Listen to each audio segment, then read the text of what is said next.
بسم اللہ الرحمن الرحیم۔ السلام علیکم ورحمۃ اللہ وبرکاتہ۔ پیارے ناظرین، آج کا قصہ حضرت سلیمان علیہ السلام کی زوجہ ملکہ بلقیس نے کیسے اسلام قبول کیا اور کس طرح ملکہ کا نکاح سلیمان علیہ السلام سے ہوا۔ تفصیل جاننے سے پہلے میری آپ سے التجا ہے کہ ویڈیو مکمل دیکھ کر میری حوصلہ افزائی کیجیے گا، شکریہ۔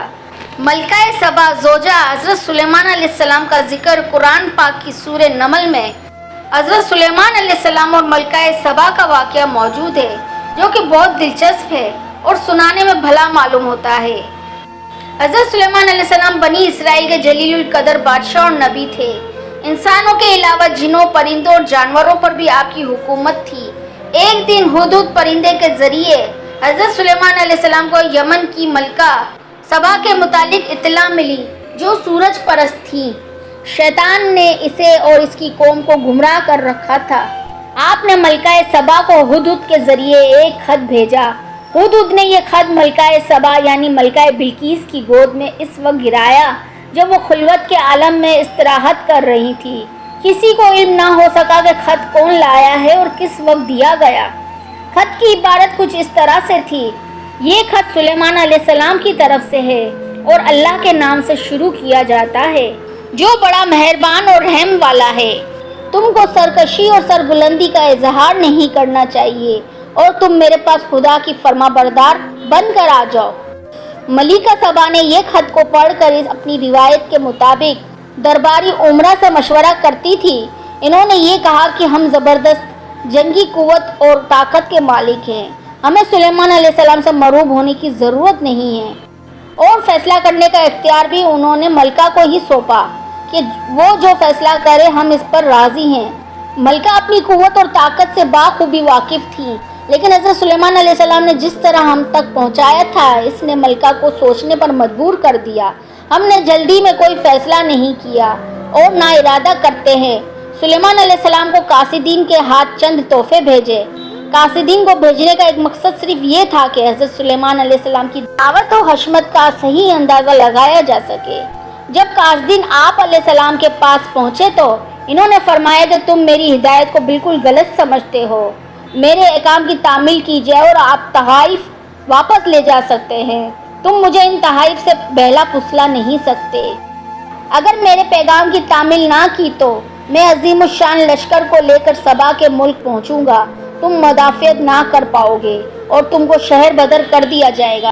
قاصدین نے واپس جا کر تمام واقعات سنائے کہ کس طرح جن اور حیوان بھی ان کا حکم مانتے ہیں۔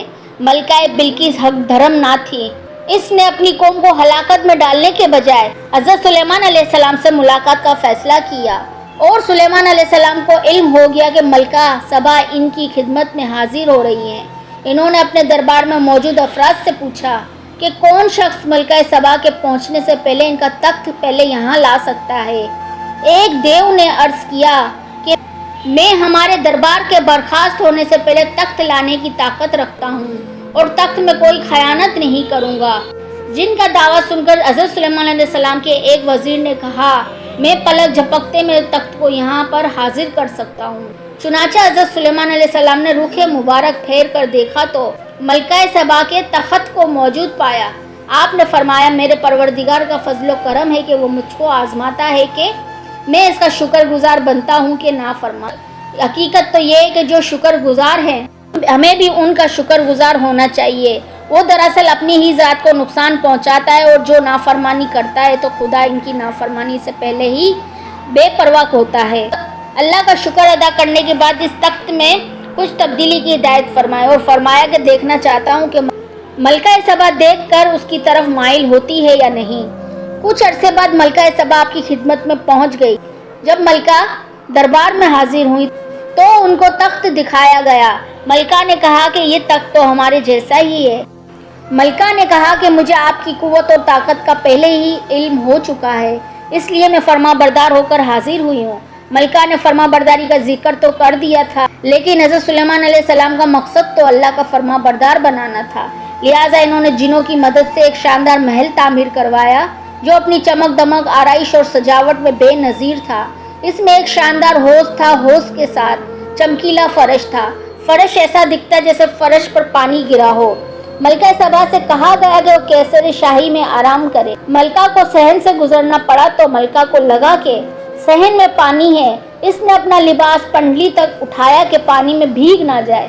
پھر ان کو بتایا گیا کہ یہ پانی نہیں ہے بلکہ حوض کا عکس ہے۔ ایسی چیزوں سے ملکہ کو احساس دلایا گیا کہ حضرت سلیمان علیہ السلام کو یہ چیزیں کسی اور ہستی کی طرف سے ملی گئی ہیں اور حضرت سلیمان علیہ السلام ان کو ہستی کی طرف پہنچانے کی دعوت دے رہے ہیں۔ اس بات کا خیال آتے ہی ملکہ شرمسار ہو گئی اور اللہ تعالیٰ پر ایمان لے آئی اور اسلام قبول کرنے کے بعد حضرت سلیمان علیہ السلام نے اس سے نکاح کر لیا اور بعد میں اس کو اس کے ملک جانے اور حکومت کرنے کی اجازت عطا کی۔ بعد ازاں وقتاً فوقتاً ان سے ملاقات فرماتے رہے۔